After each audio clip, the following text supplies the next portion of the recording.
Wassalamu ala nabiyyina Muhammadin sallallahu alaihi wa ala alihi wa sahbihi ajma'in. Amma ba'du, alhamdulillah. Bapak, ibu-ibu, rahman wa rahmakumullah jami'an. Recording in progress. Kumpulkan kita di sini yang sebelumnya kita sempat bahas di Masjid Al-Furqan. Pertemuan yang pertama, kesalahan-kesalahan di bulan Ramadan, dan kali ini kita lanjutkan dalam lanjutkan materi dari kesalahan-kesalahan di bulan Ramadan.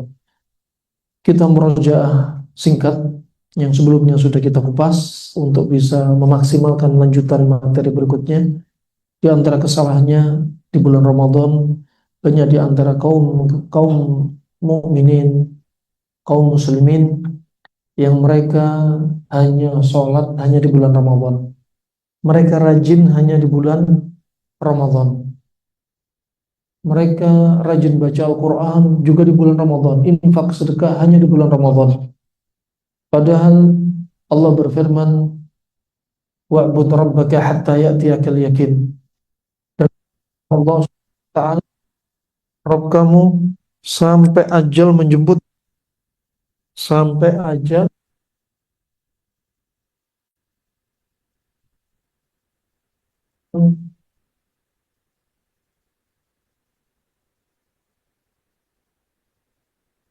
zakat. Sampai dikatakan beliau alaihissalam Tuhan. Jadi bukan hanya di bulan Ramadan seperti kita bagi kaum muslimin. Alhamdulillah jami'an, di antara kesalahan berikutnya terkait bulan Ramadan, yaitu mereka melupakan, mereka mengingat bahwasanya padahal yang Allah inginkan adalah diwajibkan puasa ini, kutiba alaikumusiyam kama kutiba alal ladzina min qablikum la'allakum tattaqun. Di sini ghayatul qasd, tujuannya adalah kita menjadi orang yang bertakwa, bukan menjadi orang yang sehat gara-gara sedikit makan di bulan Ramadan. Bukan sembuh penyakit,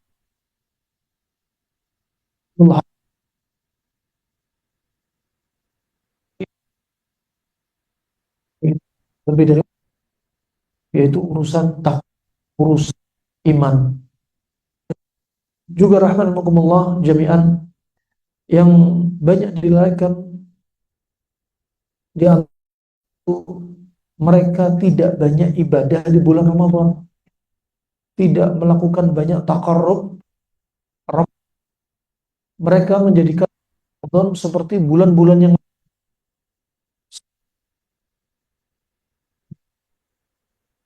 ada sholat taraweh, yang sebelumnya nggak pernah tahajud, sholat taraweh pun nggak dilakukan.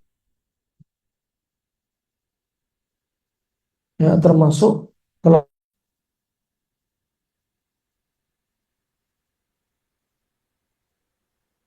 timadum, ya, dan aku diwasiati untuk diperintahkan untuk sholat dan zakat selama aku masih hidup. Untuk kita kaum muslimin juga demikian, bukan hanya di bulan Ramadan. Allah Subhanahu wa taala juga Allah Rabbaka sampai ajal menjemputmu. Seorang ulama salaf juga berwasiat, bi'sal qaum la ya'rifuna Allah illa fi Ramadan. Kaum yang paling jelek, sejelek-jelek kaum adalah mereka yang tidak kenal Allah, hanya taunya sholat taraweh aja. Padahal yang lebih wajib sholat 5 waktu,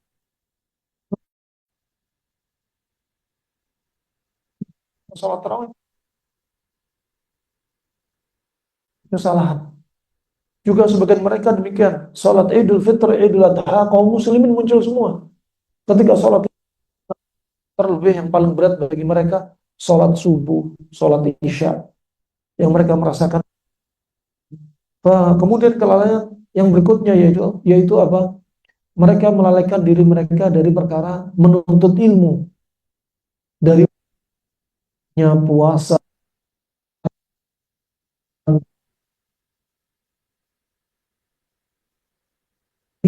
dan dilalaikan sampai mereka nggak tahu sunnahnya sahur itu akhir Thabit, sunnahnya sahur itu diakhirkan seperti seseorang Quran yang nggak terlalu pendek, nggak terlalu lambat, nggak terlalu cepat ketika membacanya. Ini sampai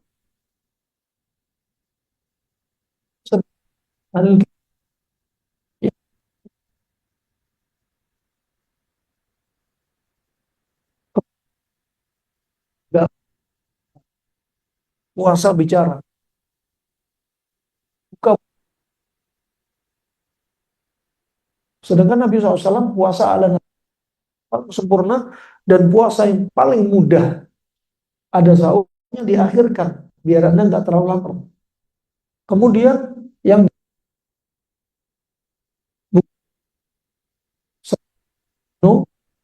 juga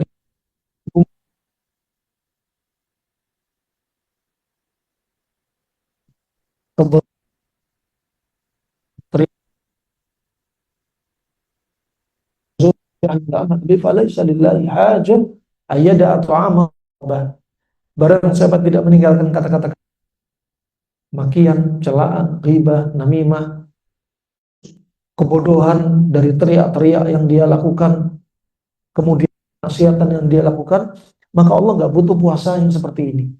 Ini di antara kesalahannya. Kemudian juga menghabiskan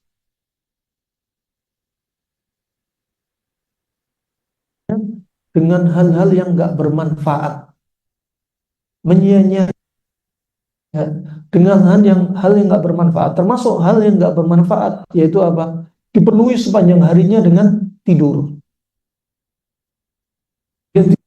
Ba'dal fajar tidur, ada yang tidur sampai menjelang zuhur.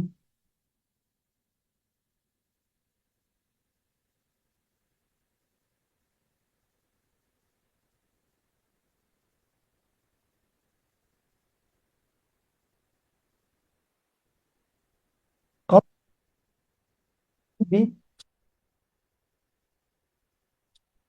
Nabi nggak disuruh masak. Ya Aisyah, kau masak rendang ya. Sofia, tim sate marang.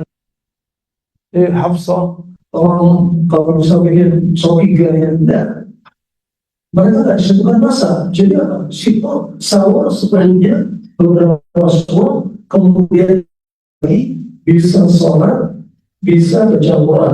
Makanya kebiasaan orang perlu kita contoh. Kebiasaan Nabi, masyarakat Allah sebutkan wabil ashari hum yastaghfirun, dan di waktu sahur mereka banyak istighfar. Ini harusnya dilakukan, sahurnya diakhirkan. Jadi tidak perlu istri kita masak. Udah istri satu justru masak macam-macam. Itu jadi apa, Islam itu mudah. Jadi akhirnya kasihan istri kita habis waktu untuk masak, bisa baca Al-Quran dengan artinya. Ketika untuk biarkan istri yang dia baca Al-Quran sama artinya, tiba-tiba dia menjadi istri yang salehah, akhlaknya baik, lembut. Sekarang istri antum baca Al-Quran, tapi nggak tahu artinya. Gimana hati bakal takut? Bagaimana kulit bakal merinding? Tahu-taunya tetap bentak suami baru baca Al-Quran. Nah, tetap bentak suara, tetap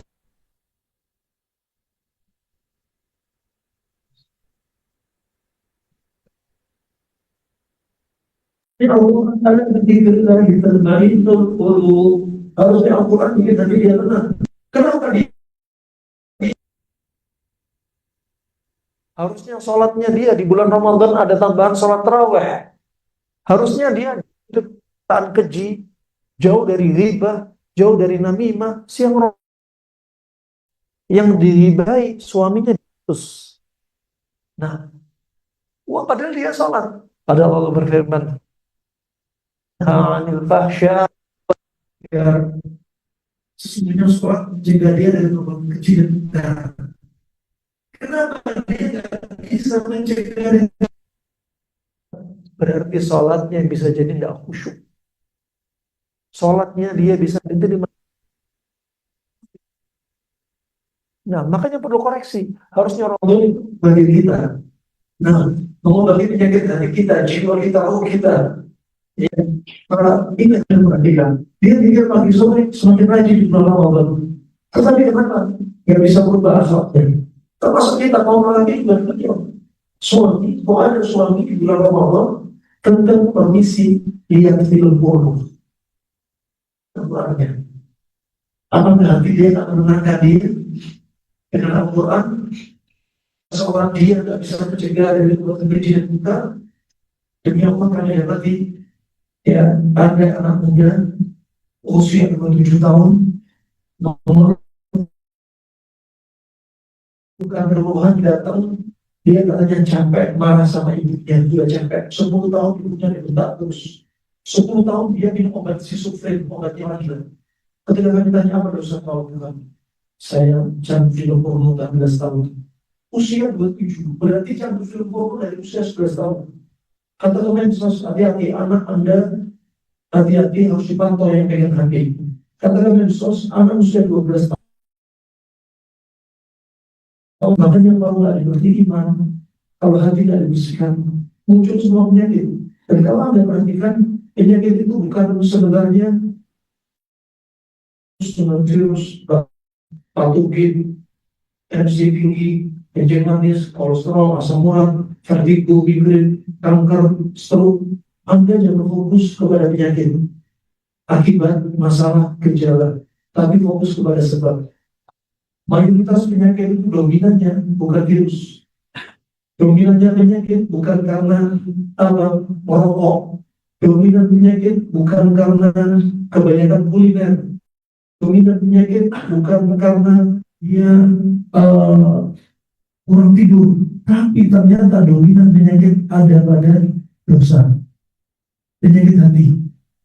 Kalau hati sudah sakit, Allah kasih ikhom, Allah kasih penyakit. Penyakit Allah kasihkan kepada manusia, di antaranya adalah kebaikan dari Allah untuk hambanya beriman. Satu, untuk mengingatkan dia yang lalai, untuk mengkritik dosa dia. Ketiga, untuk mengangkat derajat dia. Nah, memang banyak faktor dari luar yang dia lakukan, seringnya rokok, makanan, mungkin lifestyle dia. Nah, tapi ternyata faktor yang paling besar adalah ketika hati sudah sakit.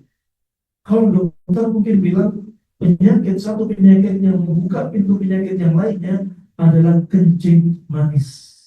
Tapi kalau Anda tanya ke dokteran Islam, mereka bakal menjawab satu pintu penyakit yang membuka pintu penyakit yang lainnya, penyakit hati. Dan penyakit hati ada dua. Penyakit hati terkait iman, contohnya dosa, syirik, ya, mudah-mudahan melakukan maksiat. Dan penyakit hati yang berikutnya, penyakit hati terkait dengan awatif wal masyair, penyakit hati karena sedih dan dendam. Nah, sedih dan dendam. Orang sedih aja bisa kena kencing manis. Jangan dipikir kencing manis hanya gara-gara makan es teh, habis makan langsung tidur, kemudian makan berlebihan, faktor genetik. Tapi ada faktor kencing manis gara-gara sedih. Nah, gara-gara sedih. Berapa banyak kaum suami kena kencing manis gara-gara stres sama istrinya. Sebenarnya ada istri yang kena kencing manis gara-gara baperan sama suaminya. Nah, ini ternyata apa? Penyakit hati ini perlu perhatikan. Makanya obat bagi hati kita, obat bagi fisik kita. Jadi puasa itu jangan dihabiskan waktu untuk tidur.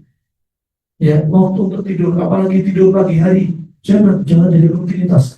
Kalau Anda begadang, Anda ingin tidur pagi hari karena ingin mengkodok tidur Anda biar Anda nggak sakit, silakan. Lil hajah, karena keperluan. Tapi kalau Anda rutinitas tidur pada fajar, nggak ada keperluan, maka dikatakan para a'immah seperti Imam Syafi'i, seperti Ibnu Qayyim, ini makruh, tidak disuka. Kepada Allah, Allahumma barik ummati fi bukuriha. Ya Allah, berikan keberkahan kepada umatku di pagi harinya. Nabi itu keberkahan untuk umatnya, umatnya tidur. Katanya zikir pagi di bawah selimut. Ya. Nah, kemudian juga tidur setelah asar. Tidur setelah asar kalau ada darurat, keperluan, lemah, letih, lesu, betul-betul Anda nggak punya tenaga untuk membalikan tenaga, tapi apa? Tapi asal hukumnya apa? Makruh. Tidur setelah fajar disebut Imam Syafi'i hayyula, disebut Ibnu Qayyim hukum. Kenapa? Tidur yang akan membakar rezeki, menyebabkan rezeki lari dari Anda. Adapun tidur setelah asar namanya hayyula, li'annahu ya'idu al-jama'at, karena akan menyebabkan Anda sakit. Kalau kata Ibnu Qayyim, namanya tidur humkun, tidur yang membuat otak kita dungu. Kenapa? Membuat kelembapan dalam tubuh kita. Tidur di siang Ramadan yang dianjurin Nabi SAW qayyulah, dan disebut Ibnu Qayyim namanya khulqun, tidur akhlaknya Nabi. Menyelisih siapa? Qilu fa'ina syaitan la yaqin. Istirahat siang karena setan nggak tidur, atau nggak istirahat siang. Kenapa Anda istirahat siang? Biar sholat malamnya, sholat tarawihnya Anda juga bisa kuat. Itu hikmahnya.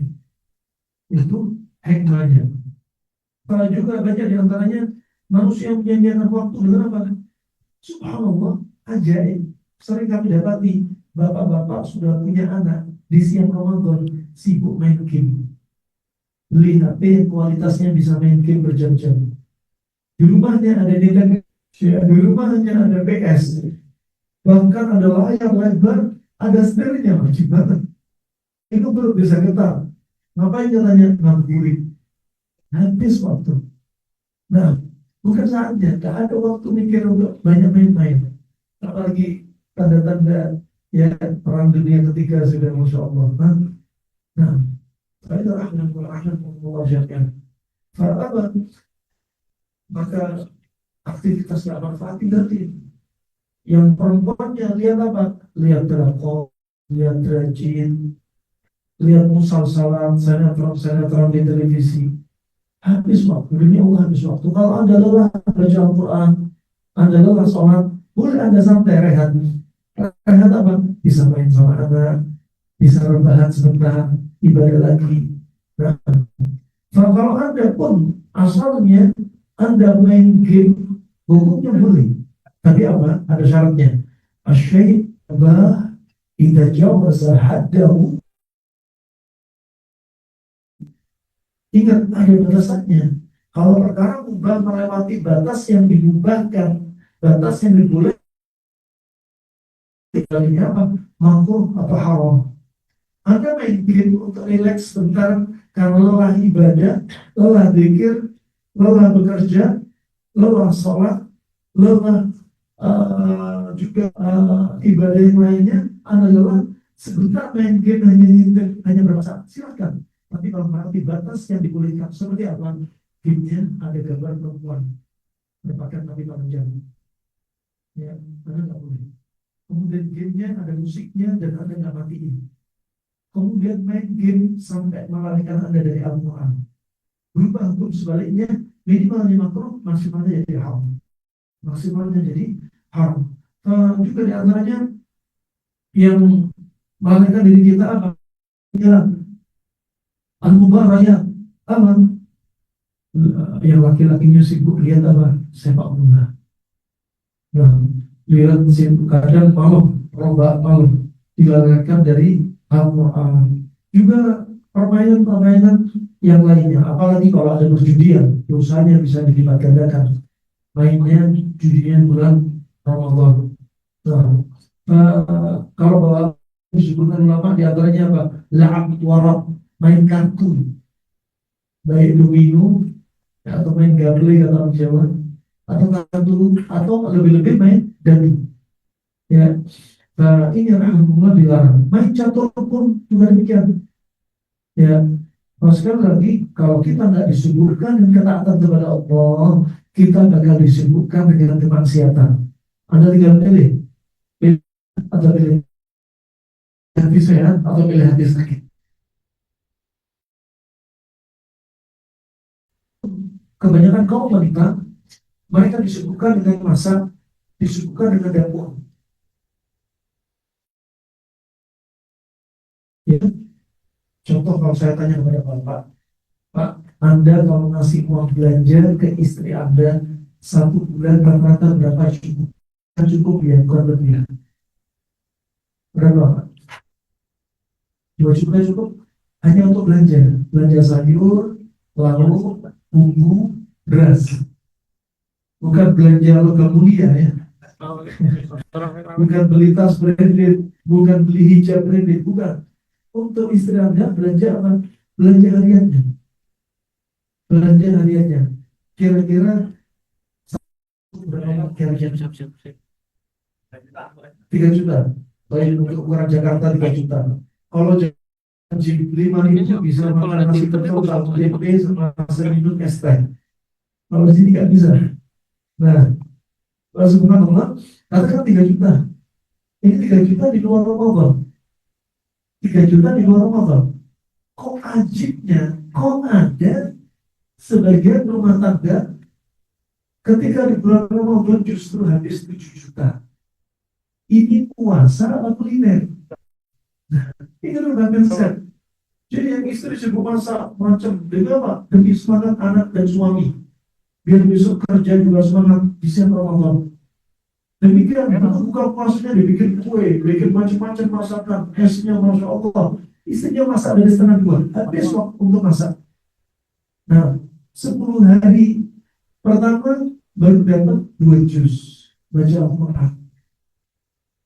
Banyak waktu yang dia sia-sia. Padahal yang diinginkan bukan Anda besar. Anda memang apa? Kaum wanita itu punya keutamaan. Ketika di bulan Ramadan, jangan remehkan aktivitas mereka. Menyiapkan menu sahur Anda. Itu juga pahala bagi mereka. Juga ngalir untuk mereka pahalanya. Nyiapin buka puasa, Masya Allah.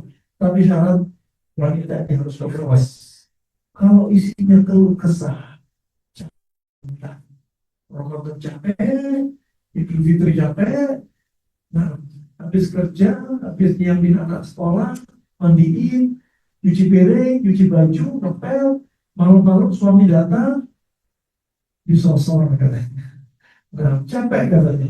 Ini akhirnya gak ada pahala. Padahal Nabi bersabda, "Man min hammin, wala ghummin, wala huznin, wala wasabin, wala nasabin, Allahu anhu al-khataya."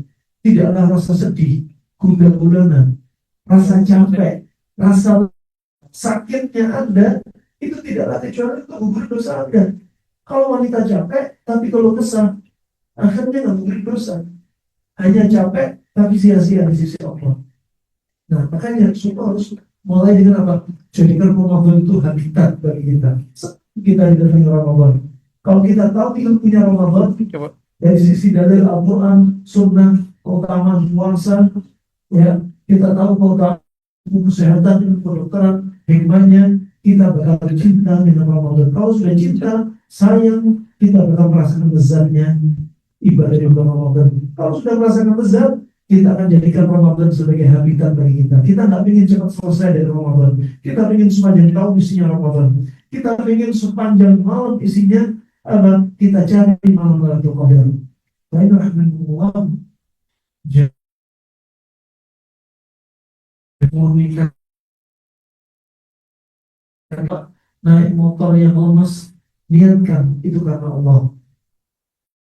Terjadi proses detox dari fajar sampai maghrib, tubuh Anda dicuci racunnya, dicuci dosanya. Anda bakal tambah lemas kalau kapan? Kalau sahurnya Anda terlalu berat. Makanya sahur paling ajib, contoh sahurnya Nabi, cukupkan diri kurma, cukupkan diri dengan kurma.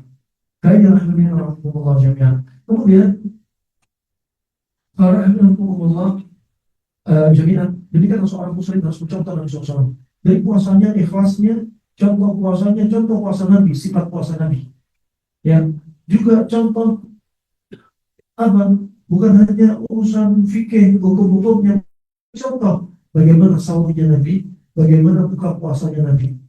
Dia sempurna. Juga di antara hikmah itu sehat. Kemudian poin berikutnya di antara kesalahan di bulan Ramadan adalah tawassut fil akli wasyurb. Terlalu berluas-luasan, terlalu berlebihan terkait urusan makan dan minum. Ya, sehingga apa? Masya Allah, dikira Demi kuat puasa, anak dan suaminya dimasakin tuh kambing, ayam, bebek, ada ikan asin, ada telur asin, ada sambelnya, ada sayurnya, nanti masih ada penutupnya roti canai, ya, masih ada teh susu, masih ada penutupnya kopi, baru air putih. Lah sahur dari jam berapa? Udah jam 3, setengah 3. Sahur dia, contoh Nabi sahur mendekati waktu, seperti seseorang dari hadis Zaid bin Thabit, seorang baca Al-Quran 50 ayat, nggak terlalu panjang, nggak terlalu pendek, nggak terlalu lambat, nggak terlalu cepat. Contoh kebiasaan Nabi SAW. Kalau Anda makan bervariasi, warna-warni, sudah belanja habis uang banyak, sebagai ulama memasukkan atau buka puasa, atau Anda di luar puasa, kalau makannya berlebihan, masuk dalam konteks ayat innal mubadzirina kanu ikhwana syayatin. Termasuk kita abang, orang yang mubadir. Padahal tubuh kita ini nggak butuh makan sebanyak ini, nggak butuh. Tubuh kita disebutkan Nabi, kata Nukayyim, kebutuhan makan primernya ini, kalau lihat dari Nabi, makan beberapa suap, untuk tegang. Sekunder, fainka dalam hal, turun ta'amin, turun syarabin, turun nafas, seperti kalau yang minum, seperti kalau nafas. Sisakan untuk nafas sepertiga, kata Al-Hasan Al-Basri, sisakan untuk nafas, dan sisakan untuk otak berpikir, untuk hati berpikir. Tempat berpikir itu di jantung, di hati. Otak dan hati ada tautan, tapi disebutkan para ahlinya, daya pikir di hati, di jantung 60 kali lipat lebih besar magnetisnya daripada di otak. Nah, kalau kita kebanyakan makan, berkuranglah daya pikirnya. Nah, banyak yang mengajarkan. Jadi apa? Bukan banyak-banyakan makan. Sampaikan kepada istri Anda, sahur sederhana. Yuk rame-rame sampai keluarga, kurma saja. Kalau anak-anak belum mampu, ya silakan makan, silakan semampunya. Nah, apa hukumnya sahur dengan nasi, dengan gorengan? Sah-sah aja, halal, bukan haram, bukan. Kalau Anda contoh the best-nya, contoh kebiasaan Nabi SAW. Sebagaimana para sahabat, Anas bin Malik, Abdullah bin Umar, Talha, Jabir bin Abdullah, mereka melihat Nabi makan apa, mereka langsung ikut-ikutan tanpa diperintah Nabi. Padahal itu bukan masalah ibadah, masalah makan. Masalah makan. Nah, inilah Allah. Jadi apa? Kalau istri kita punya warna-warni terlalu banyak, justru akan menyebabkan apa? Penyakit. Justru siang Ramadan tambah lemah. Kenapa? Karena siangnya dari fajar sampai maghrib, tubuh kita dicuci racunnya. Anda kasih makan berat, organ sudah capek, dicuci racun, dikasih makan berat, jadi 2 kali capek, Anda tambah lemah. Anda tambah gampang ngantuk. Nah, jadi kuat itu kebanyakan, tapi kuat itu sedikit walaupun kualitas. Dan yang paling sedikit kualitas adalah kurma. Tapi kalorinya mengalahkan nasi. 100 gram, 1 centong nasi, 130 kalori. Sedangkan 100 gram kurma seimbang dengan 1 centong nasi, kalorinya 380. Kita yang tertipu, dipikir kuat itu dengan banyak-banyakan. Kurma sedikit, tapi kualitas. Ya, dan di sini ada semacam mekanisme. Kalau Anda perhatikan apa? Di sini apa? Disebutkan Nabi sahurnya kurma. Nikmat sahur mu'min atau senikmat-nikmat mu'min sahur orang seorang mu'min kurma. Kurmanya apa? Kurma kering. Ya, kurma kering. Nah, cukup. Ya, jadi jangan konsumsi 5 rasa, pahit, pedas, masam, asin, hambar, jangan. Yang manis yang paling disukai liver, kata yang Muqayyim, kata Syekh Muqayyim. Dan yang manis ini ternyata apa? Menaikkan endorfin, hormon kesenangan. Anda di siang Ramadan tetap dalam keadaan enjoy menjalankan puasa. Belum lagi niat Anda ikhlas. Anda dengan cintanya kepada Ramadan semakin kuat niat Anda. Semakin semangat Anda menjalani hidup Anda walaupun puasa. Puasa jadi habitat di bulan Ramadan Anda. Baiklah dengan hubungan jami'an. Kalau Anda sahurnya bermacam beraneka ragam, itu termasuk pemborosan. Kemudian apa? Tubuh gak butuh. Tubuh nggak butuh, tapi Anda paksa masukin. Akhirnya apa? Hanya jadi racun penyakit. Dan itu malah tercela. Bahkan Nabi bersabda, di Hasan dan Sya'bani rahimahullah ta'ala, syiraru ummatil ladina ghadaw bi na'imil ladina ya'kuluna alwana ta'am. Umatku yang jelek, umatku yang buruk adalah mereka yang mewarna-warni makanan yang banyak. Jadi cukup ada maksimal 2 warna. Ada panas, ada dingin. Ada panas perut, dikasih makanan yang melembekkan perut. Jadi panas. Nah, bukan panas dingin, ya sahurnya bakso, kemudian es kelapa muda. Bukan. Panas dingin itu sifat, bukan rasa. Nah, ini rahimahullah. Jadi apa? Kalau sahur jangan terlalu banyak variasi. Cukup pilih kesukaan Anda. Contohnya terbaiknya kurma. Kalau memang Anda ingin makan nasi, nasi cocoknya sama ikan. Ya, nasi cocoknya sama ikan. Nasi panas ikan dingin. Atau nasi sama daging sapi. Contoh. Kalau makan kambing panas, pemilinya labu kuning. Ini karbonya labu kuning. Contoh saja. Nah, paling bagus Anda jangan berat-berat. Karena kalau Anda konsumsi protein hewani, dia belum hancur di lambung. Kalau belum hancur di lambung, kemudian keburu adzan. Lah Anda minumnya kapan? Kalau Anda langsung minum setelah makan berat, lambung bakal sakit, perut bakal begah. Asam lambung naik, setelahnya Anda bisa sakit mah. Jadi apa? Kalau makan kurma, dihancurin kurma 10 menit, Anda minum sebelum adzan, itu masih masuk. Cocok. Nah ini contohnya alhamdulillah. Ya, jadi jangan terlalu banyak. Ya, bahkan Nabi bersabda, syiraru ummatil ladina ghadaw bi na'imil ladina yaquluna ala ta'am. Orang umatku yang buruk, umat yang terlalu banyak mengeluarkan makanan. Kemudian Nabi juga bersabda, ya, inna aktsara nasi syaba'an fid dunya aqwamun ju'an yaumil qiyamah. Orang yang sering makan sampai kenyang di dunia sering jadi rutinitas. Nanti di padang mahsyar laparnya paling lama. Bahkan para ulama salaf di masa silam, kalau ada orang melihat apa, para ulama melihat perutnya buncit, apa kata mereka? Hei Abul Hutain, wahai yang punya 2 perut. Kalau ada perutnya buncit, apa kata mereka? Ini panggil apa? Mahathir bangunan, perut apa ini? Mereka apa? Mereka sangat perhatian dan usaha makan. Kenapa? Karena mereka menghafal Al-Quran, mereka menghafal hadis, mereka rajin ibadah. Kalau kebanyakan makan, hafalannya lemah, rajin ibadahnya bakal lemah, bahkan akan jadi apa? Jadi didorong untuk berbuat maksiat. Inilah Allah jami'an. Berikutnya juga Nabi bersabda, al-mu'min ya'kul fi ma'in wahidin wal kafir ya'kul fi sab'ati am'ain. Orang mukmin kalau makan pakai 1 perut, orang kufar kalau makan pakai 7 perut. Juga Allah berfirman, walladzina kafaru yatamatta'una wa ya'kuluna kama ta'kulul an'am. Dan mereka orang-orang yang tidak beriman kepada Allah dan Rasul-Nya, orang kufar, mereka nikmat dunia, merasakan makanan seperti binatang ternak. Karena Anda lihat, sapi kalau makan rumput di padang savana rumput hijau, walaupun perutnya buncit, dia tetap punya. Nah, maka kita jangan kayak hewan ternak. Nah, juga hewan jadi binatang ternak apa? Mereka makan, tapi mereka tidak ibadah. Sebagaimana orang kufar, mereka merasakan nikmat Allah dari makanan, minuman, udara, oksigen, harta, tapi apa? Justru memusuhi Allah, nabinya, dan hamba Allah Subhanahu wa ta'ala, iman dengan Rasulullah. Kemudian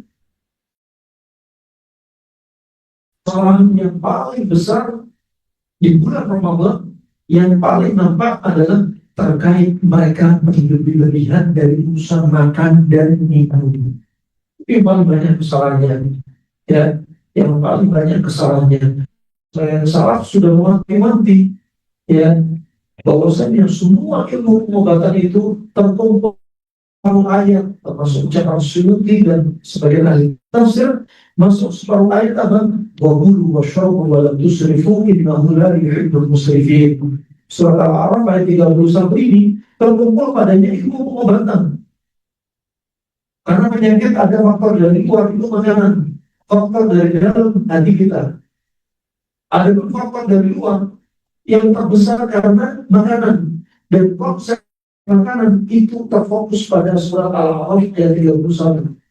Ketika Allah Subhanahu wa taala berfirman, "Wa kulu washrabu wa la tusrifu innahu la yuhibbul musrifin." Makanlah Anda, minumlah Anda, dan jangan berlebihan. Allah nggak suka yang orang berlebihan.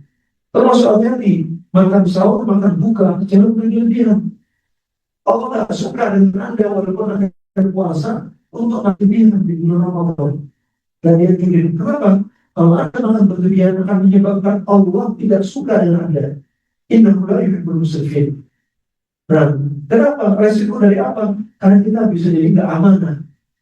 Kalau makan berlebihan akan menjerumuskan diri kita pada penyakit. Makanya Nabi bakal hisab. Tsumma latus'alunna yawma idzin 'anil na'im.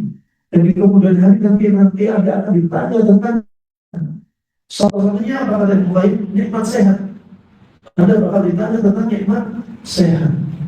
Nah, juga pada mahsyar nanti ditanya pada mahsyar. Inna awal ma yus'alu anhu ala amri yaumil qiyamah. Pertama kali ditanya di padang mahsyar nanti salah satunya apa? Alam nusihha laka jismak. Hadis sahih riwayat Tirmidzi di Hasan Asy'ari. Bukankah telah kujadikan pada tubuh kalian tubuh yang sehat? Nah, asalnya tubuh kita sehat. Yang bikin sakit siapa? Kita. Takdir di sisi Allah, tapi haruskan diri pada sebab. Kemudian di antara kesalahan di bulan Ramadan, ta'jilus sahur wa ta'khirul fitr. Menyegerakan sahur dan mengakhirkan buka puasa. Ini kesalahan yang paling banyak juga. Di Indonesia Timur kebiasaan sahur itu jam 1:30. Setelah itu nggak ada makan lagi. Tidur, kemudian sholat subuh udah. Jadi jaraknya bakal lama. 1:30 sahur, nanti buka puasa jauh banget. Padahal itu bakal bikin lemes.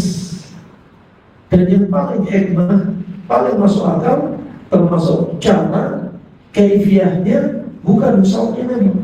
Dia bahkan disebutkan Nabi SAW riwayat Imam Bukhari dan Muslim, la yazalu nas bi mahjaru al-fitr. Dalam riwayat ada tambahan wa akharu as-sahur. Senantiasa umatku berada dalam kebaikan selama mereka menyegerakan buka puasa dan mengakhirkan waktu sahur. Sahurnya diakhirin, bukannya disegerain pas adzan. Kalau ahli kita nggak ada sahur, bukannya nunggu bintang muncul, siangnya nggak boleh bicara. Nah, ini di antara perbedaannya. Nah, ini di antaranya sunnah, bahkan sunnah muakkadah, sunnah muakkadah. Dan juga perlu diperhatikan sahur ini bahkan disebutkan Allah Subhanahu wa ta'ala, disebutkan Nabi sallallahu alaihi wasallam apa? Inna Allah wa malaikatahu yusalluna 'alas sahirin. Allah dan para malaikatnya sesungguhnya memuji orang yang sahur. Kita kalau sahur sedang dipuji Allah dan para malaikat. Begitu pula Nabi bersabda, "Tasahhar fa inna fis sahuri barakah." Sahurlah Anda karena pada sahur itu ada padanya keberkahan. Ada padanya keberkahan. Juga Nabi bersabda, "Khaliful Yahud wa Nasara." Selisihlah ahlul kitab, Yahudi dan Nasara. Selisih dari sisi apa? Mereka itu enggak sahur dan mengakhirkan. Maka jangan samai mereka. Kita juga dapat pahala. Kita juga dapat pahala. Juga Nabi bersabda, "Man tashabbaha biqaumin fahuwa minhum." Barang siapa menyerupai satu kaum, maka dia termasuk golongannya. Kalau kita sengaja nggak sahur, maka kita menyerupai ahli kitab. Ya, kalau sengaja nggak sahur, kita dikatakan para ulama termasuk apa? Termasuk mereka termasuk menyelisih sunnah, termasuk menyelisih sunnah. Kemudian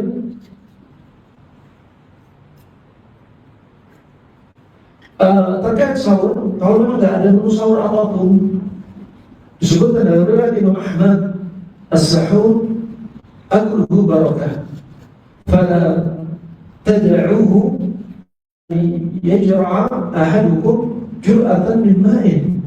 Fa inna Allah azza wa jalla malaikatahu yusalluna 'alal mutasahhirin. Sahur itu makanan berkah. Ya, maka jangan tinggalkan sahur.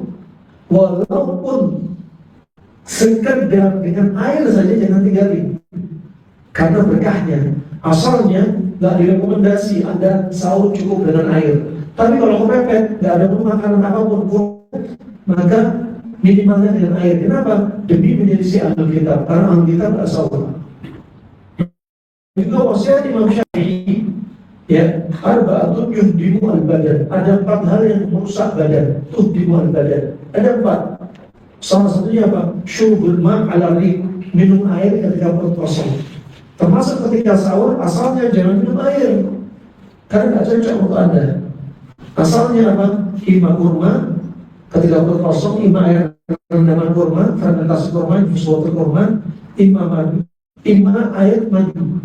Tapi kalau sahur Anda ingin bertahan lama, contoh menunya Nabi. Menunya Nabi apa? Kurma kering, ya, daripada kurma top, daripada infus water kurma, daripada madu, ya. Nah, itu yang terbaiknya. Kemudian di antara kesalahan kaum muslimin di bulan Ramadan adalah buka puasa. Ya, di antaranya ada melalaikan niat dan juga yang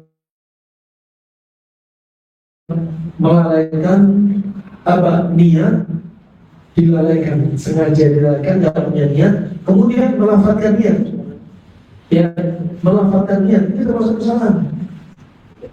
Ya, pakai mik, bukan niatnya secara jamaah. Nawaitu shauma ghadin misalkan. Tidak perlu.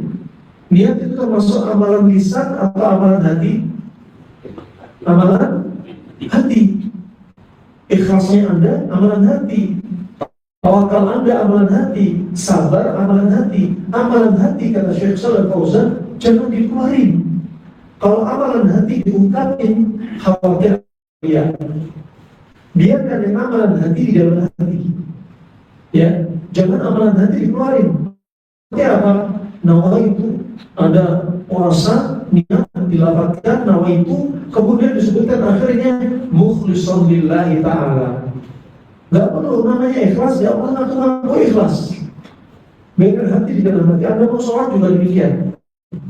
Coba kalau semua amalan itu ada lafaz niatnya, nanti muadzin sebelum adzan harus niat juga. Nawaitu muadzin adzan. Ternyata enggak juga dilakukan. Kenapa hanya pada sholat? Kenapa hanya pada puasa? Cukup di dalam hati. Ya, cukup di dalam hati. Yang dimaksudkan Imam Syafi'i niat, ya, itu bukan dilafalkan. Salah kalau ada orang melafalkan niat.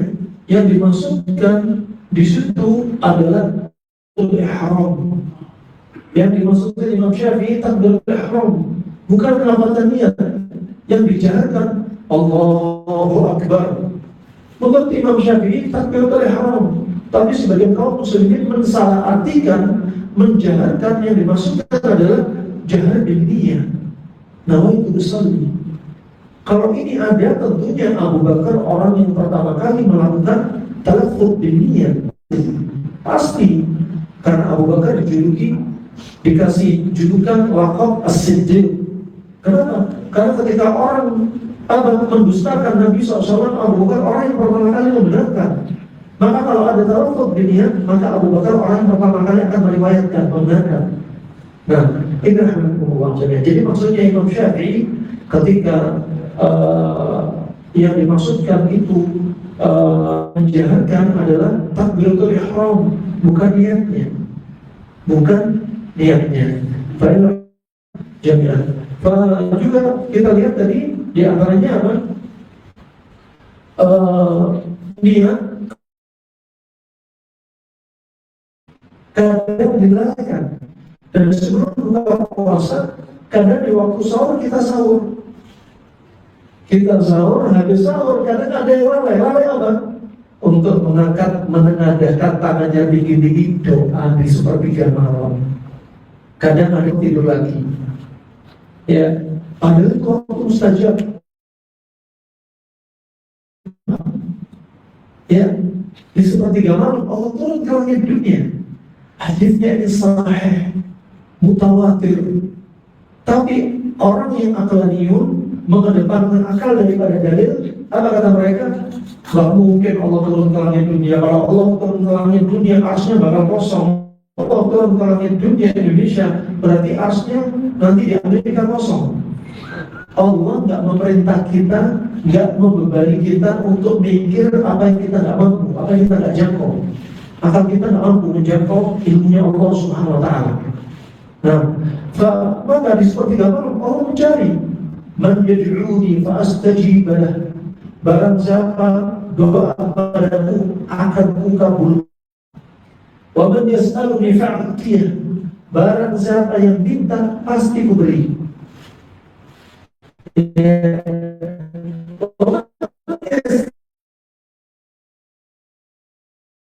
Saja mubadir. Jadi ini bedanya antara orang punya ilmu sama orang tidak punya ilmu. Orang punya ilmu beragama semuanya dilandasi dalil. Anda nyaman, landingnya ibadah nyaman. Tapi kalau Anda dalil minimal pertama yang Anda rasakan apa? Asyukur, ragu. Masa iya ini ajaran Nabi? Kenapa? Karena Anda tidak punya landasan. Makanya Allah berfirman, hal sama orang yang punya ilmu sama orang yang tidak punya ilmu. Jawabannya, ketika Allah tanya, apakah sama orang punya ilmu sama orang yang tidak punya ilmu? Jawabannya, tidak butuh jawaban. Kenapa? Saking jelasnya.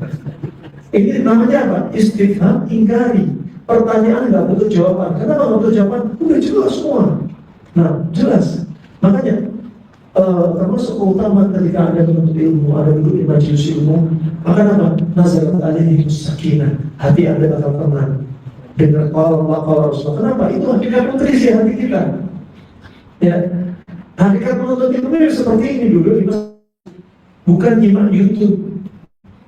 Malaikat itu turun di mana? Di majelis ilmu. Tidak turun di YouTube, di Facebook, atau TikTok. Ya, maka keberkahan ilmu lebih offline itu lebih didapat daripada menuntut ilmu via medsos. Tak ada salahnya kalau Anda ada halangan lagi sakit, Anda lagi putar televisi, Anda lihat YouTube untuk apa? Ketika Anda ada untuk. Tapi keutamanya majelis offline. Kemudian ketika buka puasa, Anda buka, ya pertama kali yang dipilih Nabi bukan air putih. Tadi apa? Kurma. Kurma juga apa? Rotok. Kurma rotok warnanya apa? Coklat. Yang kuning, yang marut itu bukan rotok, namanya busur. Busur engkau. Kurma setengah matang, rasanya sepet. Sedangkan yang disukai liver dan kurma rotok, kurma basah, rasanya kayak sawu. Ketika Anda makan, basahlah saluran pencernaan Anda dari atas lambung sampai bawah, sehingga Anda baca doa dhahabat doma'u, hilanglah rasa dahaga. Dengan apa? Kurma basah. Waqbalatil uruq, ini sudah basah semua. Wa thabatal ajr insyaallah, dan Anda bakal dapat pahala. Ya, farhatani bis-sha'im, dua kebanggaan Anda dapat. Kebanggaan ketika ketika buka puasa, Anda bangga, bahkan gembira, senang. Kenapa? Ketika buka puasa Anda senang dapat makanan. Kemudian apa? Hikmahnya kalau bukanya kurma yang manis ini apa? Meningkatkan endorfin dan dopamin, hormon kesenangan naik. Anda juga senang. Alhamdulillah sukses puasa hari ini. Nggak riba, nggak namimah, mata nggak bermaksiat, tangan nggak bermaksiat. Alhamdulillah, Anda senang. Dan kesenangan berikutnya bakal Anda dapati ketika Anda berjumpa dengan Allah Subhanahu Wa Taala. Anda makan kurma, setelah itu apa? Jangan lupa doa mustajab. Ini kadang dilalaikan, habis makan kurma selesai, nggak doa. Ada kesempatan doa. Ya, Padahal ini momen Anda capek-capek puas, ditutup, berikutnya setelah buka, Anda baca doa, angkat ini. Ada yang doa, ya Allah sudah mau perang dunia ketiga, ya Allah masa istri saya cuma satu, ya Allah. Ada yang doa, ya Allah tambahkan rezeki untuk kami, ya Allah sembuhkan penyakit kami, ya Allah, ya Allah. Jagalah kaum muslimin di mana pun berada, ya Allah, ya Allah. Berikan petunjuk kepada pemimpin kami, ya Allah. Kata Imam Ahmad, kata Fudail bin Iyad, aku punya doa, satu doa yang manjur pertama kali yang kudoakan adalah pemimpin. Pemimpin, kalau Anda merasa didolimi oleh pemimpin dan Anda berdoa keburukan untuk pemimpin, dan doa Anda yang terdolimi, gak ada hijab antara Anda dengan Allah, gak ada hijab. Kalau dikabulkan, doa keburukan Anda dikabulkan, pemimpin jadi buruk, keburukan balik kepada Anda. Tapi kalau Anda doa kebaikan, pemimpin jadi baik, Anda ikut dalam kebaikannya. Nah, makanya apa? Selalu silakan pemimpin, doakan. Apa sih fungsinya, manfaatnya kita jelek-jelekin pemimpin? Tidak ada sama sekali. Paling hanya mengurangi kepercayaan rakyat yang lainnya. Gara-gara ucapan kita, kata Syekh Utsaimin, dosa kita menggibai teman kita itu dosa besar. Tapi kalau dosa kita kepada para dai, ustaz, syekh, dosa kita berlipat-lipat. Kenapa? Gara-gara gibahan kita, banyak orang gak ngaji sama ustaz ini. Padahal ustaz ini punya ilmu. Gara-gara kita gak mau ngaji, ditinggalin ustaz, itu dosanya lebih besar. Karena dia punya apa? Pengikut. Begitu pula kalau dosa gibahnya kita kepada pemimpin lebih besar daripada gibahnya kita kepada teman dekat kita. Kenapa? Pemimpin itu punya rakyat. Kita gibahin pemimpin di status, ya, kemudian tulisan, kemudian dengan lisan kita ngomong, kemudian di dalam mimbar-mimbar, maka Pak dosanya bisa berlipat-lipat kata Syekh Utsaimin. Makanya jebakan-jebakan iblis banyak. Tadi rahmatullah jami'an. Habis makan kurma rontok, setelah itu apa? Langsung air dikit aja. Biar makanan hancur terus. Nah, nanti habis makan kurma di belakang, langsung sholat praktekin. Ya, ini jangan sampai gorengan ini membuat kita fitnah. Sampai ada yang bilang di bulan Ramadan fitnah gorengan mengalahkan fitnah wanita. Nanti praktek nih, kurma langsung sama. Karena ternyata kurma kalau dicampur sama makanan lain, khawatir menimbulkan kurma sama nasi, kurma sama hewani, kurma sama gorengan. Nanti itu. Nah, jadi apa hikmahnya? Habis makan kurma, sholat maghrib, sholat rawatib, ada jeda waktu di situ. Baru silakan kalau makan gorengan, silakan kalau makan yang lainnya. Sambil jangan lupa pendinginnya. Gorengan panas, timun dingin. Ya, panas banget gorengan. Tapi berikutnya sebelum juga apa? Banyak di antara kita yang melalaikan dari tarbiyah kita kepada anak-anak terkait dengan puasa. Nabi SAW pernah bersabda, "Muru auladakum bis-salat, fadrubuhum bil 'ashar." Ajaklah anak Anda, anak terutama laki-laki, ke masjid ketika usia 7 tahun. Ketika usia 10 tahun nggak mau ke masjid, pukul dia. Tapi pukulannya ghairu mubarrih. Pukulan yang tidak bikin dia memar, tidak bikin dia sakit. Cukup pukulan sampai bikin dia apa? Efek jerah. Tidak usah keras-keras. Bahkan di masa silam orang di masa silam para ulama salaf sebagiannya menaruh cambuk di rumah. Kenapa? Tarbiyah, nakut-nakuti anak. Salah kalau kita dididik dengan pendidikan psikologi dengan cara boleh marah sama anak. Nggak boleh. Justru ada saatnya marah sama anak. Justru dengan marah, anak jadi apa? Warning dia. Oh, berarti ini dosa. Kenapa? Karena manusia dicipta apa? Doluman jahulan. Banyak boleh, banyak bodoh. Anak kecil banyak boleh, banyak bodoh. Kalau nggak dididik, kapan jadi pintar? Kadang ada saatnya tegas. Nah, demikian ketika puasa juga demikian. Latih dia, terutama di usia 7 tahun. 10 tahun nggak puasa, boleh juga. Nah, apakah di bawah itu boleh saja? Apakah boleh dilatih puasa dari sahur bareng, terus duhur buka, terus lanjut puasa lagi sampai maghrib? Boleh apa enggak? Kalau tanya boleh, boleh saja. Hanya untuk tarbiyah, tapi bukan ibadah. Hanya untuk melatih saja, tapi nggak bisa kategori ibadah. Karena kalau kategori ibadah harus ikhlas dan sesuai dengan Nabi SAW. Tapi antaranya disebutkan dalam riwayat bahwasanya orang salafus saleh dari kalangan sahabat, dalam riwayat Imam Bukhari, Imam Muslim, dari Rubaiyah bintu Muawiyah, bahwasanya fakunan nasumuh, kita ini puasa, ya. Ketika apa? Ketika anak-anak juga diajak puasa. Wa naj'al lahum al-la'bah min al-ilm, dan kami jadikan untuk mereka mainan dari al-ilm. Al-ilm itu kulit yang ada warna.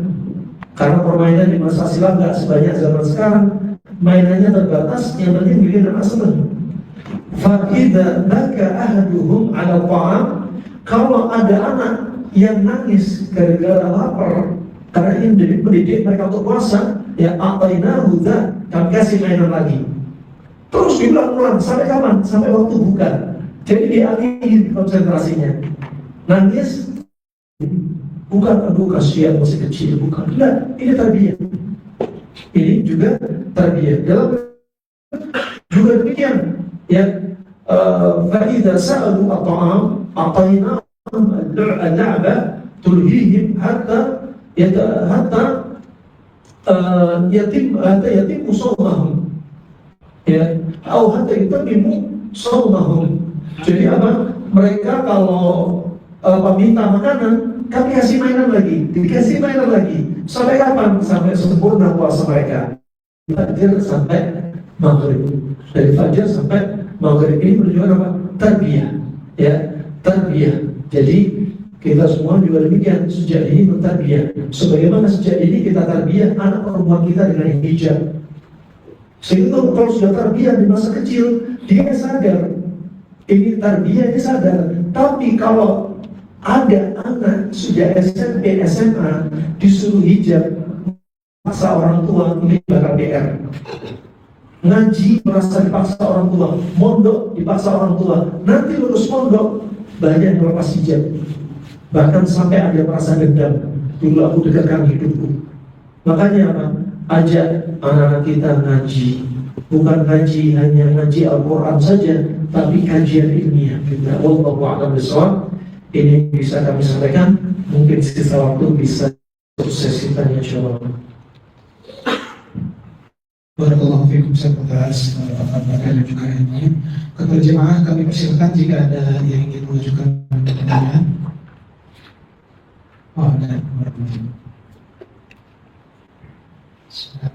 Assalamualaikum warahmatullahi wabarakatuh. Waalaikumsalam. Sebenarnya ya Ustaz, tadi kan sempat dibahas tentang akhlak Nabi tidur siang ya Ustaz.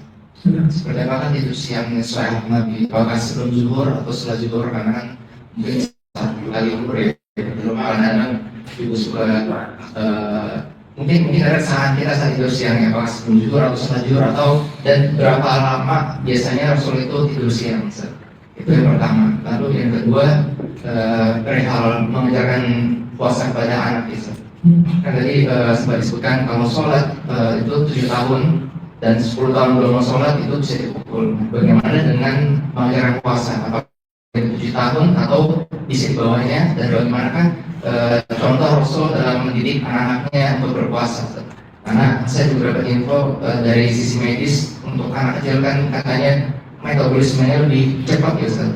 Jadi kalau kita puasa sampai sore sampai maghrib itu sama kayak anak-anak kalau nahan makan sampai zuhur.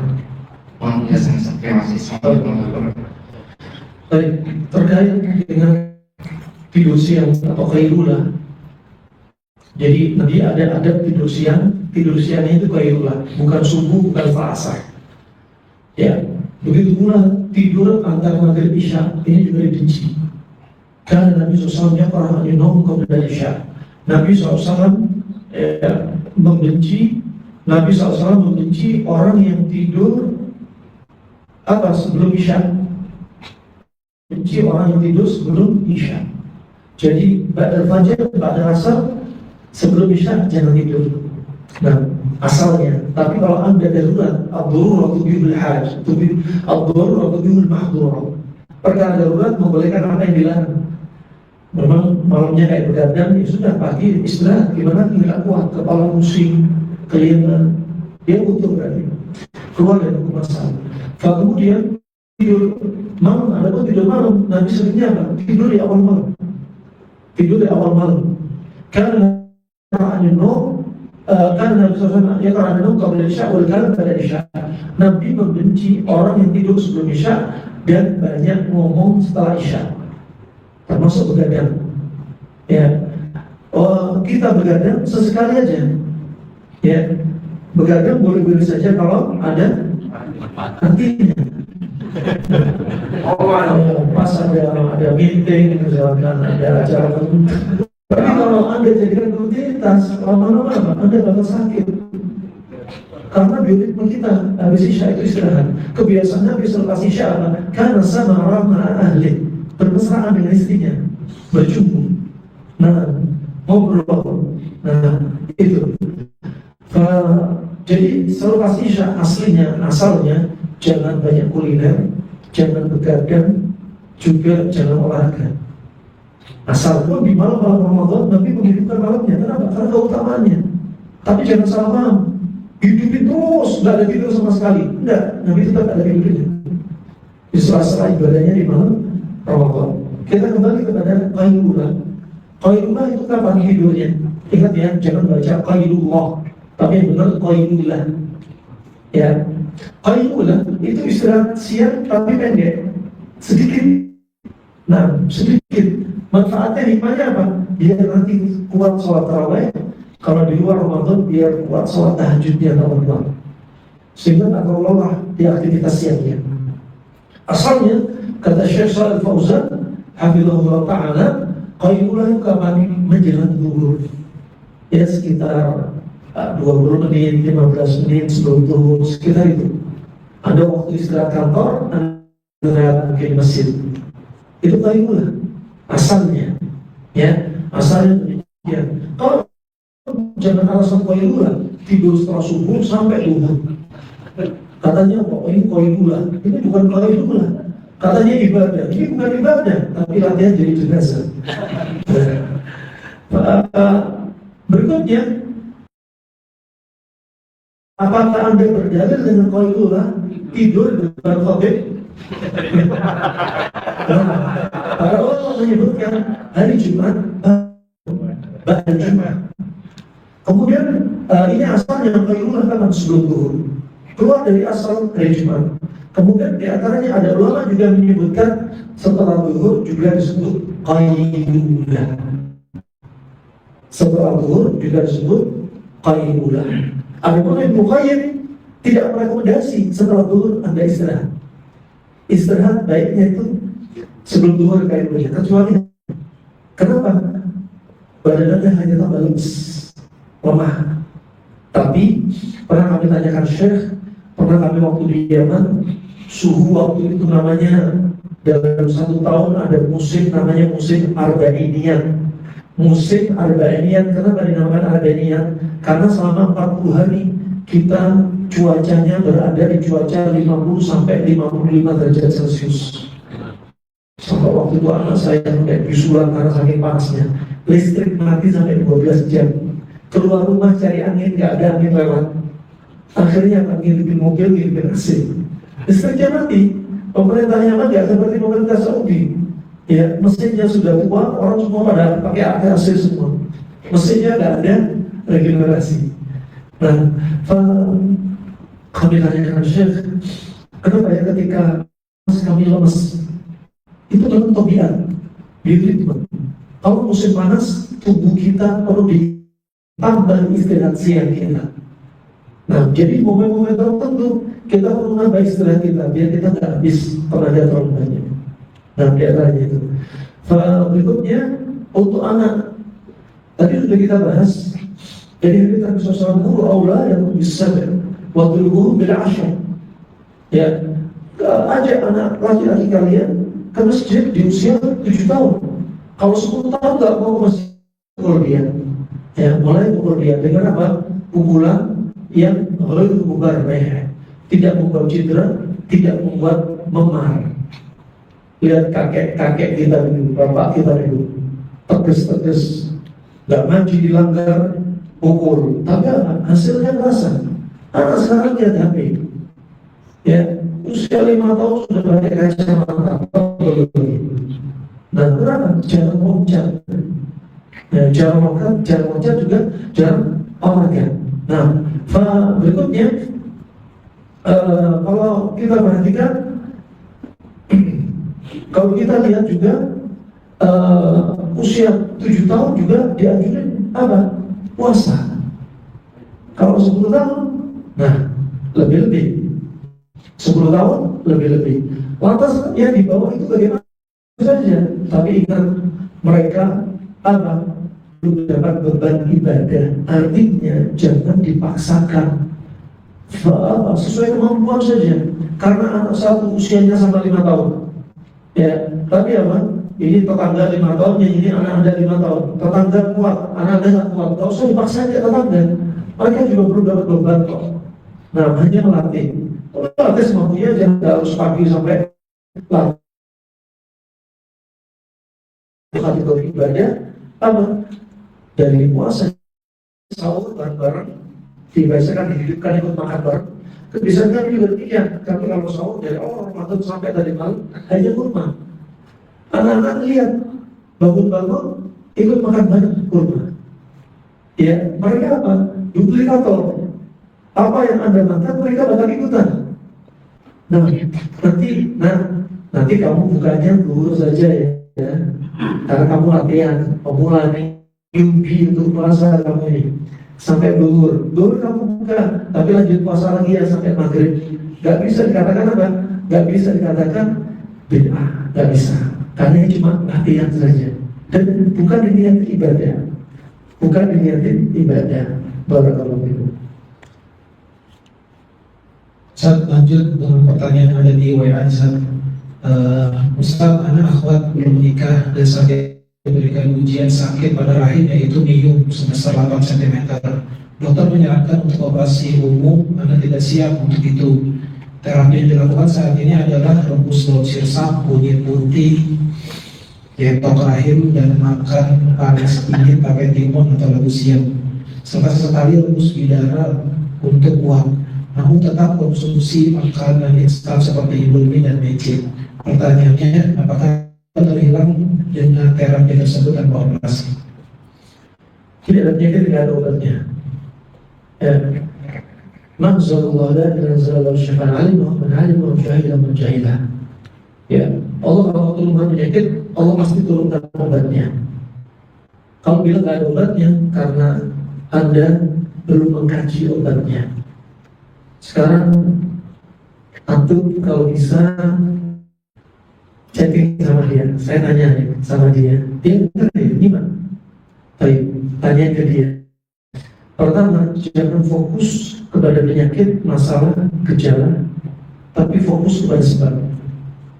Anda jangan nyari herbal dulu, jangan memutuskan obat apapun, fokus kepada sebab dulu. Saya tanya, coba tanyain ke yang bersangkutan, ibunya ada marah nggak, dendam sama suami ada nggak? Tanyain. Belum nikah, Ustaz. Belum nikah. Kalau belum nikah, ada masalah sama orang tua, dendam sama bapak sama ibu, merasa bapak ibu delikasi. Dulu merasa bapak sering melakukan trauma fisik pada dia, dipukul sama bapak. Sampai saya dapati ada ibu-ibu, ini ibu-ibu, bapaknya sudah meninggal, sampai dia bilang, demi Allah, saya nggak pernah doakan kebaikan untuk bapak saya, walaupun dia sudah di kuburan. Saking dendamnya. Itu wanita. Kalau wanita bilangnya, saya suka meledak, tapi saya cepat rilis, cepat selesai. Iya, cepat selesai ketika itu, nanti diukit sampai sangkakala di dia. Itu wanita yang bikin sakit. Coba tanya, ada nggak dia dendam sama bapak ibu? Nah, jawabannya nah, Masih banyak pertanyaannya. Nanti masih saya tanya, dia ini minyak panas sama dingin? Itu minyak panas sama dingin? Kalau tak harus.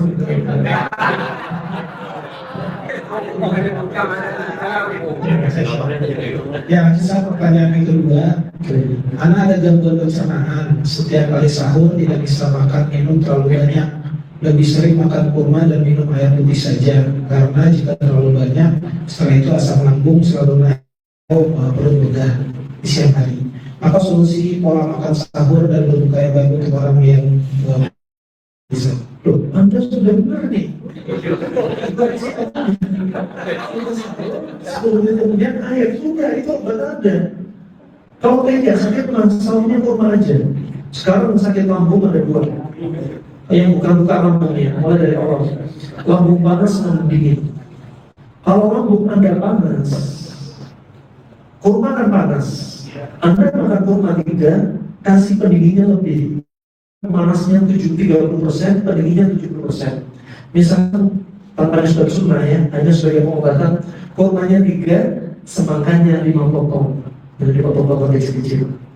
Ya, atau bisa lambung kuning, atau bisa pepaya, bisa melon, ya, bisa timun, silakan. Jadi kurma tetap, tapi tambah pendingin biar ada kuat. Kalau lambung Anda nggak usah kurma sama sekali, biar nggak usah timun sama sekali, nggak usah pendingin sama sekali, biar murni kurma saja. Dan kurma jadi obat untuk lambung Anda yang dingin. Sekarang pertanyaannya, bagaimana Anda tahu lambung itu panas dan lambung itu dingin? Anda harus tahu, tentukan dulu sifatnya. Seperti Masjid Al-Qur'an sudah kami sampaikan. Sekarang saya ulang. Kalau ada bapak-bapak minum kopi, minum jahe, terus lambungnya sakit, berarti sifat lambungnya apa? Panas. Kalau bapak makan timun, lambungnya nyaman, berarti sifat lambung bapak?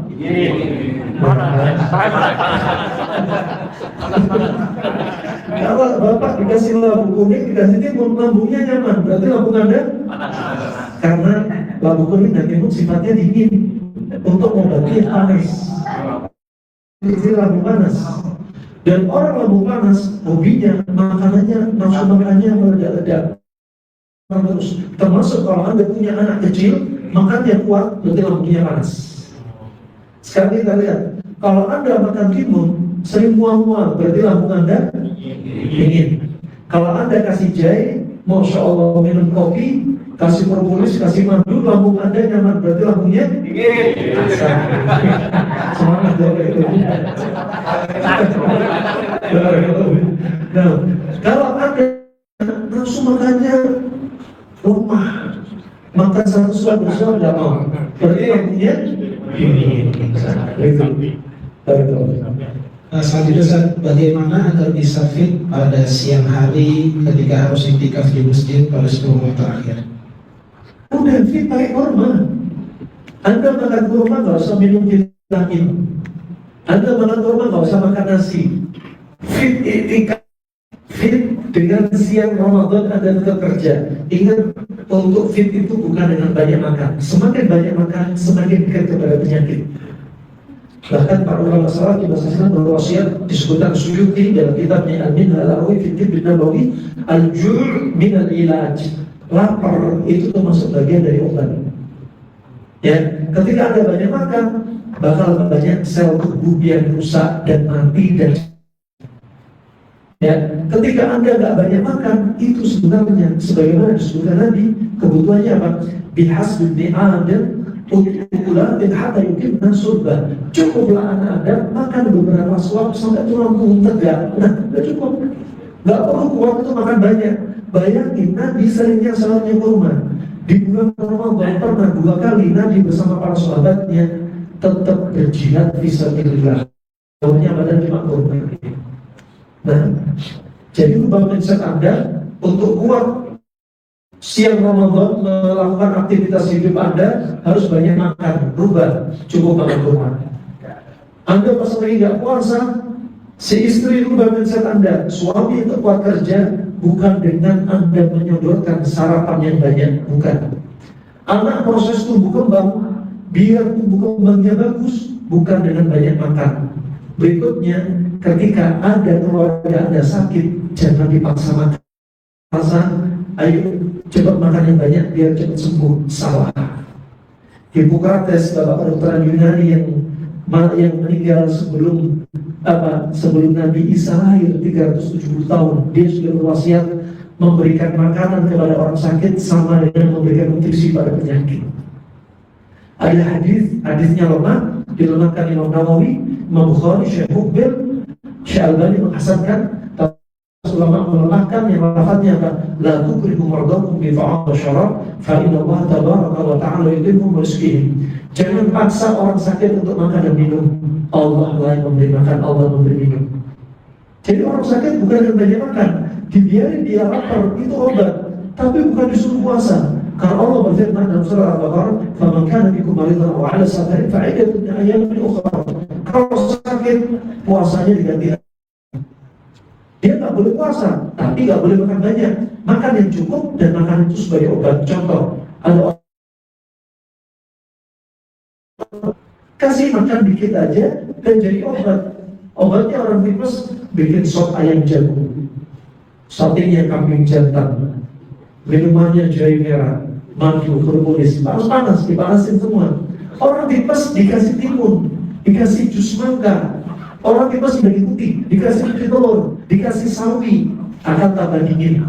Mereka minta Subhanahu wa ta'ala ketika Nabi Ibrahim dilempar dari tebing tinggi pakai ketapel menjadi dilempar sampai api yang membara. Allah berfirman kepada api, "Qulna ya naru kuni bardan wa salaman ala Ibrahim." Kami katakan, wahai api, jadilah kamu dingin. Siapa memerintah?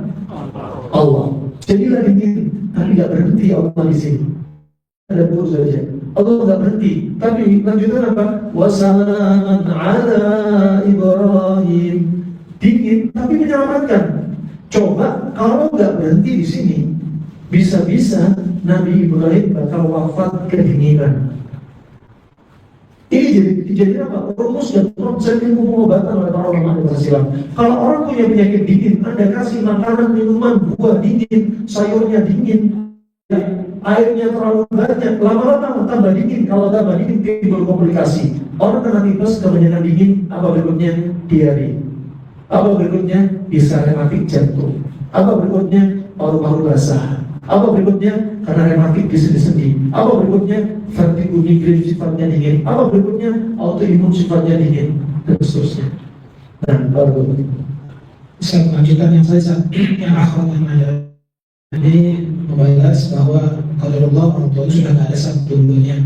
Cuman semasa hidup orang tuanya, terutama ibu, memang banyak berselisih paham dan ada rasa kecewa dengan sikap ibu semasa hidup. sudah selesai.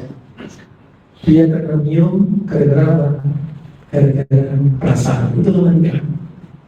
Makanya cepat nikah. Dia tidak sibuk mikir sejarah.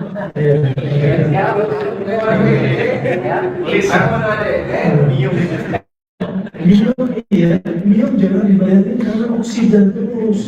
Ini karena kebanyakan makan mie instan, ini kebanyakan raya broiler, ini kebanyakan gorengan, ini kebanyakan, memang itu penyebab. Tapi dominan penyebab lebih ke arah hati. Ya, sudah hatinya ada masalah yang dipendam, kekecewaan, amarah, dipendam. Ya, ditambahi makanannya panas, sedangkan dianya orangnya panas. Orangnya panas apa? Alisnya tebal, rambutnya hitam tebal, kemudian matanya belok. Kalau jalan dia kencang, kalau ngomong cepat kadang putus pembicaraan orang. Nah, kalau ada bapak kayak gini, coba cari laki-laki sifatnya dingin.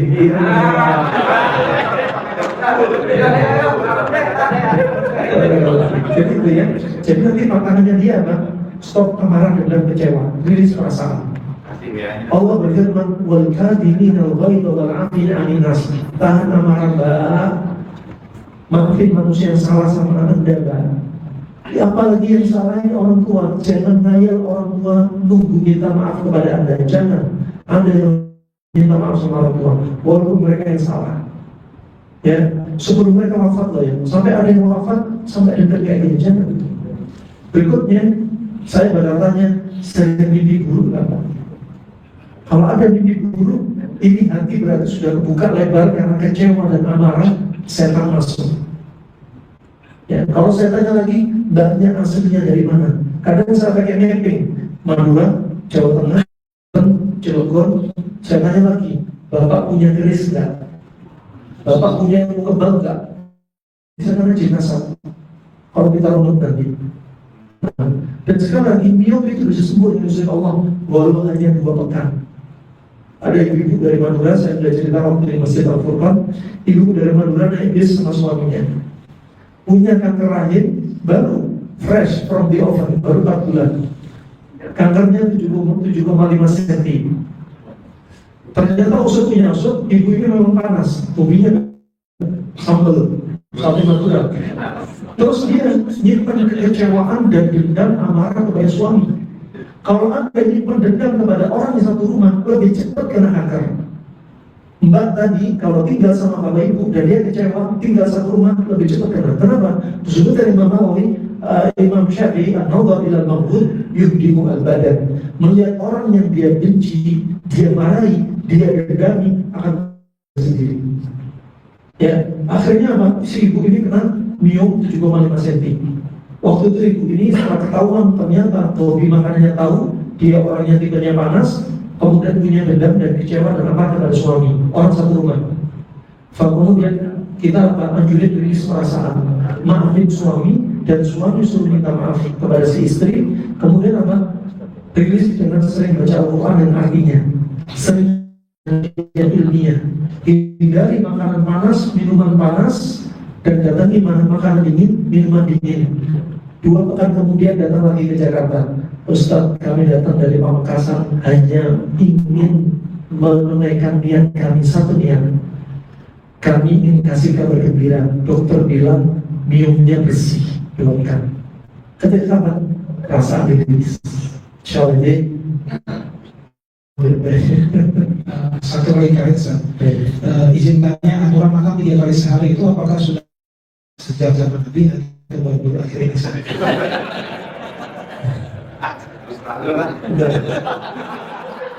Kalau Nabi masih hidup, Anda tanya.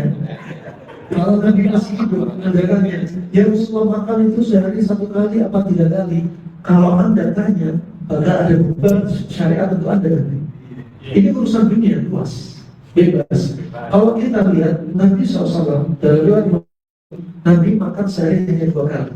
1 dari 2 kali hanya makan kurma, kata Suyuti, kata Nukayyim. Tapi nggak bisa bilang sunnah. Kenapa? Urusan dunia bukan ibadah. Anda mau makan sehari 3 kali, sehari 5 kali, urusan Anda. Yang penting ketika lapar makan, ketika haus minum. Jangan biasakan apa? Minum setelah makan. Rubah mindset Anda. Minum itu ketika haus. Kalau Anda membiasakan minum, penyebab perut buncit, penyebab perut begah, penyebab makanan tidak tercerna dengan maksimal. Nah, cukup ya. Cukup Ustaz, barakallahu kepada jemaah kami ucapkan jazakallahu khairan. Habis ini kita persiapan untuk buka puasa dan juga disunahkan untuk memperbanyak doa sebelum datang maghrib atau berbuka. Kita tutup dengan membaca doa kafaratul majelis. Subhanallah wa bihamdika asyhadu an la ilaha illa anta astaghfiruka